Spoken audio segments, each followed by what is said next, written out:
Bonjour Myriam El Khomri. Bonjour. De 4 à 500 000 selon les syndicats, 224 000 selon la police. Que dites-vous ce matin de cette mobilisation des opposants à votre projet de réforme du Code du travail que vous portez même pas mal? Nous ne sommes pas dans une bataille de chiffres. Il y a des critiques qui s'expriment, des incompréhensions, des doutes sur cet avant-projet de loi qui, je le rappelle, est au Conseil d'État, qui n'a toujours pas été présenté en Conseil des ministres. Mais tout le monde en parle. Il faut les entendre. Oui. Il faut les entendre et d'ailleurs ça a été ma méthode depuis le début, puisque dès que la pétition avait été lancée, j'avais choisi de répondre à l'ensemble des pétitionnaires. Et puis c'est le sens aussi des 15 jours. Plus d'1 200 000, ce n'est pas rien. Ouais. J'ai donc répondu à l'ensemble des pétitionnaires. Je suis dans cette démarche de dialogue, d'écoute. Et donc, c'est le sens aussi des 15 jours que nous avons pris supplémentaires avec le Premier ministre, avec Emmanuel Macron, pour rencontrer l'ensemble des organisations syndicales et patronales. On va venir aux mesures dans un instant. Afin de retrouver un juste point d'équilibre autour de ce projet de loi. Jean-Marie Le Guen, qui est le secrétaire d'État aux relations avec le Parlement, parle de la mobilisation. Il dit qu'elle n'a pas fait la démonstration du refus. Vous partagez son point de vue? Bon, écoutez, non, j'entends, il y a des inquiétudes, les personnes étaient mobilisées dans la rue. Je crois qu'il est important de répondre à certaines des critiques qui sont portées cet avant-projet de loi, mais je ne suis pas là en train de commenter les chiffres. Sincèrement, ce qui m'intéresse aujourd'hui, c'est comment on réforme notre pays. Vous n'avez pas envie de nous dire si c'est beaucoup ou pas beaucoup, en fait, c'est ça? Non, ouais. Je ne vois pas l'intérêt aujourd'hui de commenter. Il y a une mobilisation, elle est là. Il faut l'entendre, il y a des critiques, c'est le sens des 15 jours et c'est le sens de la recherche d'un équilibre. Voilà le sujet. Très concrètement, le gouvernement aurait donc plusieurs pistes pour la nouvelle mouture qui sera présentée, c'est lundi prochain, par Manuel Valls. L'une d'elles, information France Info, serait de surtaxer les CDD pour inciter les patrons à embaucher. Vrai ou faux? Il y a eu en 2013 une surcotisation pour les employeurs qui utilisaient des contrats courts. Ça existe une cotisation déjà. Ouais. à l'assurance chômage. Cette surcotisation visait justement à limiter le recrutement en contrat court. Aujourd'hui, on le voit, cette surcotisation n'a pas eu l'effet escompté, puisqu'on est quand même le deuxième pays utilisateur de l'Union européenne dans des CDD de moins d'un mois. Et donc, pourquoi? Parce que la surcotisation est plutôt modeste et elle ne concernait pas l'ensemble des contrats courts. Donc, en effet, dans la discussion avec les partenaires sociaux sur la nouvelle convention assurance chômage, cette question est posée sur la table et cette question, elle a un lien avec ce projet de loi. Pourquoi? Parce qu'elle vise à réduire la précarité, parce que nous savons bien que les personnes qui ont des contrats courts, qui ont des CDD, ont des difficultés d'accès au logement, ont des difficultés d'accès au crédit. Et donc, l'objectif, c'est d'encourager en CDI. Et vous le voyez bien, lorsque nous portons des mesures qui font débat et qui posent des questionnements sincères, notamment autour du barème des indemnités prud'homales ou autour de la précision de ce que sont les difficultés économiques dans le cadre du licenciement économique, cela vise justement à encourager le recrutement en CDI. Donc vous allez le faire. Vous allez c'est posé, c'est sur la table et ça relève des partenaires sociaux puisque c'est eux qui négocient.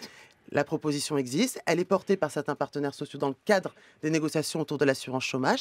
Et je dis, c'est en corrélation avec ce projet de loi qui vise à réduire la précarité et encourager le CDI. Deuxième piste et deuxième information France Info, le Premier ministre serait prêt à abandonner l'allongement du temps de travail des apprentis qui a fait débat.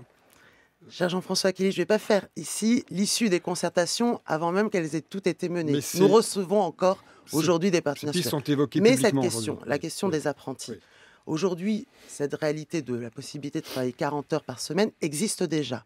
Elle existe avec une autorisation de l'inspection du travail. Ce qui était proposé dans le projet de loi, c'était de rester à droit constant et de passer à un régime de déclaration. Cette question a provoqué en effet des questionnements légitimes. Il s'agissait de changer la procédure administrative et en effet, c'est sur la table justement pour retirer cette proposition. Myriam El Khomri, vous ne vouliez pas commenter les chiffres de la rue à l'instant, mais là vous répondez à la rue typiquement parce que la semaine par exemple de travail pour les apprentis, c'est typiquement quelque chose à destination des jeunes qui ont manifesté hier.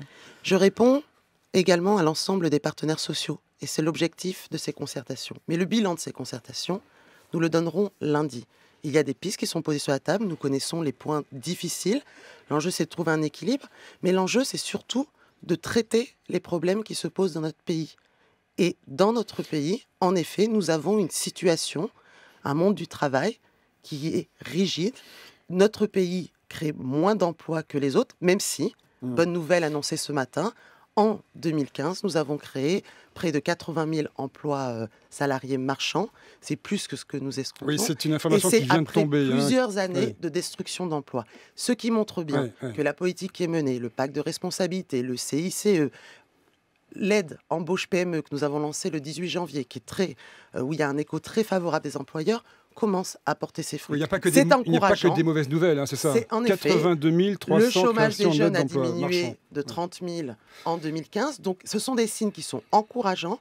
Mais cette réforme, il y a des réformes conjoncturelles qui ont été apportées par ce gouvernement.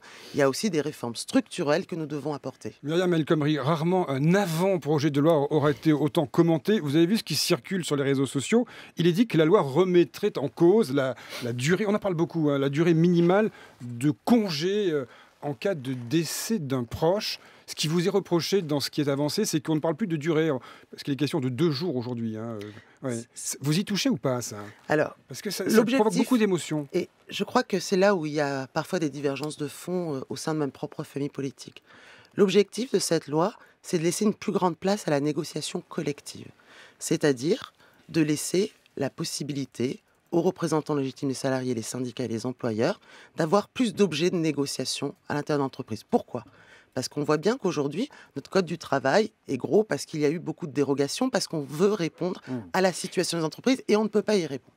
Donc l'objectif de ce projet de loi est justement de permettre d'ouvrir l'espace de négociation. La durée n'est plus figée. S'agissant des congés, absolument pas, puisque des décès d'un proche, et j'entends bien qu'il y a, je crois que c'est Marion Maréchal Le Pen également, qui disait que... Qu'il a évoqué hier matin sur France Inter. Exactement, c'est complètement faux, puisque aujourd'hui, un congé pour décès d'un proche va de 1 à 2 jours, et que dans le projet de loi, justement, nous l'alignons à 2 jours. Donc il y a bien là aussi une forme de fantasme qui est faite autour de ce projet de loi. Mais je le rappelle, et je pense que c'est le sens de ce projet de loi, c'est une nouvelle démocratie sociale. Et c'est en cela que la philosophie change. Et c'est nécessaire parce que je crois qu'il est important de rappeler, l'équation elle est simple. Il n'y a pas de souplesse sans négociation. Pas de souplesse aux entreprises sans négociation. Et vu ce que les entreprises veulent, des souplesses, et bien donc elles devront négocier. Aujourd'hui, il y a des souplesses qui sont accordées avec des accords à 30%. Demain, ça sera avec des accords à 50%. Oui, ce sont les entreprises qui vont gérer quand même, les accords d'entreprise qui vont gérer nos vies. C'est ce qui vous est reproché dans la rue, c'est ça en fait. Non, il y a les accords de branche, notamment pour les entreprises où il n'y a pas de représentation syndicale. Et puis, il y a les accords d'entreprise, notamment sur la question du temps de travail. Moi, je pars du principe qu'aujourd'hui, dans un monde du travail qui a beaucoup évolué, les adaptations peuvent être nécessaires au plus près du terrain avec les représentants légitimes. On a bien compris le message. Guy Berenbaum. Pourquoi, Madame la Ministre, vous allez me dire que vous n'étiez pas aux responsabilités avant, pourquoi ça vient si tard, si c'est si important, dans le quinquennat? Nous avons fait beaucoup, je pense notamment sur la question de l'emploi des jeunes, avec la mise en place de la garantie jeune, avec aussi la régulation des stages, l'encadrement des stages, pas plus de 15% dans les entreprises, avec les contrats d'avenir.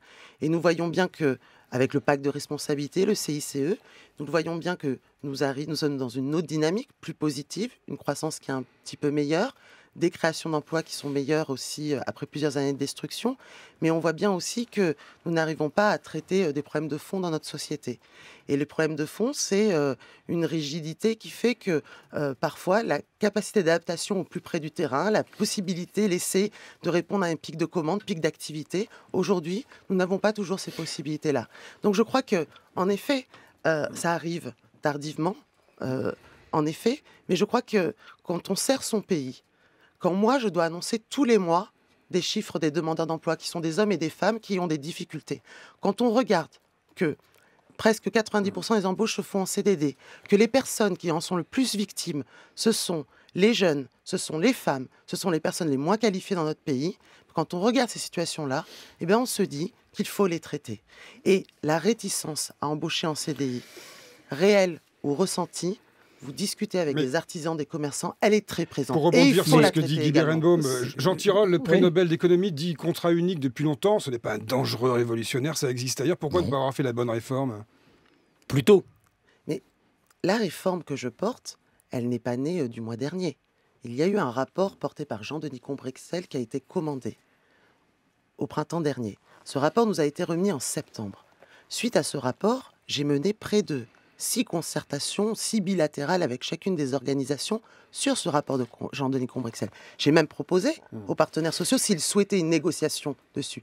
Ils ne l'ont pas souhaité. Donc cette réforme a fait l'objet de concertation. Il y a des mesures qui sont arrivées tardivement, la question notamment du licenciement économique, qui a fait qu'il y a eu peu ou pas de pédagogie sur cette loi au moment où cette mesure est arrivée, mais je crois qu'aujourd'hui, et c'est pour ça que nous avons pris le temps, je pense que c'est le signe de gouvernance Vous avez toute ouverte. la gauche déchirée, regardez, vous avez le MJS, le mouvement des jeunes socialistes contre un président socialiste dans la rue, c'est quand même un truc inédit, quoi, non? J'ai rencontré les MJS cette semaine. Ils sont contre vous, mais il y a les jeunes socialistes. Il y a une philosophie nouvelle qui est portée dans cette loi, c'est comment nous pouvons permettre des adaptations au plus près du terrain entre les syndicats, les entreprises, afin d'améliorer la compétitivité de notre économie et en même temps protéger les salariés. D'ailleurs, dans ma loi, j'augmente de 20% les moyens de ces syndicats. Alors, Jean-François Killy indiquait à quel point la gauche est déchirée. Ça s'est même déchiré au sein de votre cabinet. J'ai vu hier un reportage assez surréaliste sur votre ancien conseiller, votre ancienne plume, Pierre Jacquemin, suivi par une équipe de télévision dans la manifestation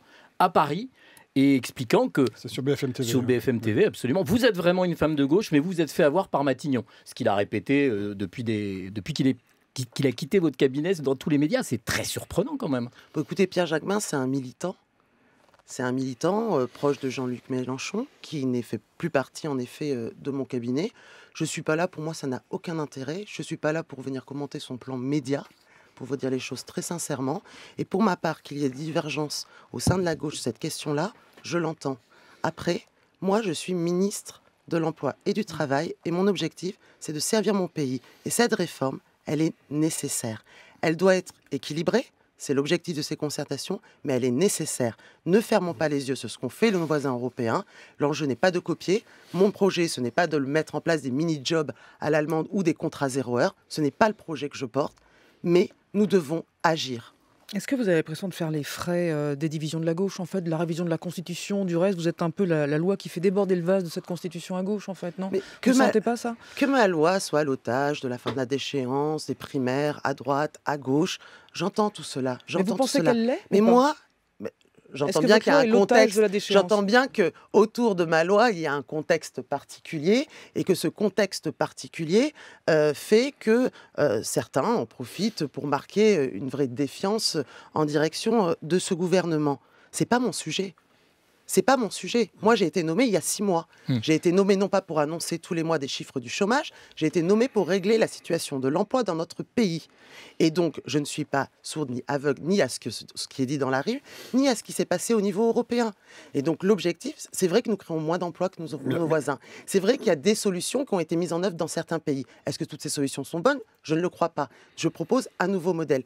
Mais je pense qu'aujourd'hui, notre système est arrivé à bout de souffle et je crois que notamment ce qui concerne le quotidien de ces salariés, avec cette garantie qui est la signature d'accords majoritaires avec les syndicats, je crois qu'il faut que nous arrivions à passer d'une culture de l'affrontement à une culture du compromis. Myriam El Khomri, on ne sait pas ce que va devenir la mobilisation, puisque d'autres dates sont prévues, dès la semaine prochaine avec l'UNEF, le 31 mars avec les syndicats hostiles à la réforme.